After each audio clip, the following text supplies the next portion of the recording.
¿Qué tal amigos? ¿Cómo estáis?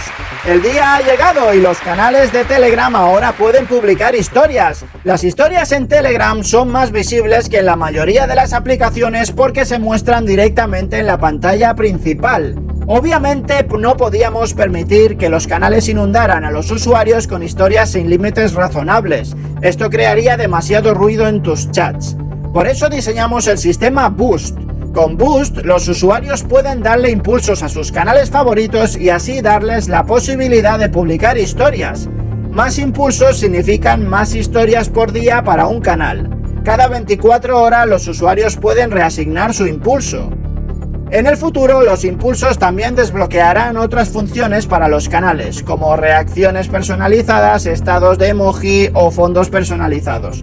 También presentaremos más formas para que los canales obtengan mejoras. Para evitar abusos, solo los usuarios premium pueden impulsar canales. No debería ser difícil recolectar impulsos para canales con suscriptores reales, mientras que aquellos con seguidores falsos pueden tener dificultades.